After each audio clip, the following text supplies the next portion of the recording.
ఓం నమో వెంకటేశాయ. ఈరోజు అక్టోబర్ 3వ తారీఖు నుంచి తిరుమల కొండపైన అన్ని దర్శనాలు పునఃప్రారంభం. అనగా బ్రహ్మోత్సవాలు ముగిశాయి కదా. ఇక నుంచి సంవత్సరం లోపల చంటి పిల్లల దర్శనాలు ఉన్నాయి, ఎన్ఆర్ఐ మిలిటరీ వాళ్ళ దర్శనాలు ఉన్నాయి, రికమెండేషన్ లెటర్ల ద్వారా ఎమ్మెల్యే ఎంపీ మినిస్టర్ ద్వారా బ్రేక్ దర్శనాలు ఉన్నాయి. వాటి ద్వారా 300 టికెట్లు రూములు ఉన్నాయి.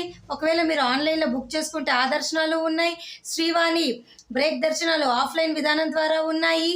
అన్ని టికెట్ల ద్వారా దర్శన టికెట్లు అయితే ఉన్నాయి. వయోవృద్ధులు, వికలాంగులు, అంగప్రదక్షిణ టికెట్లు కనుక బుక్ చేసుకుంటే ఆ దర్శనాలు కూడా ఉన్నాయి. అలాగే ఒకవేళ మీకు టికెట్ ఉంటే 300 అయినా 500 రూపాయల టికెట్ అయినా, అలాగే డైరెక్ట్ ఆర్జిత సేవలైన అన్ని రకాల దర్శన టికెట్లు స్టార్ట్ చేశారు. తప్పకుండా రండి, ఎటువంటి ఇబ్బంది ఏమీ లేదు. మీ అందరికీ అర్థమైంది కదా.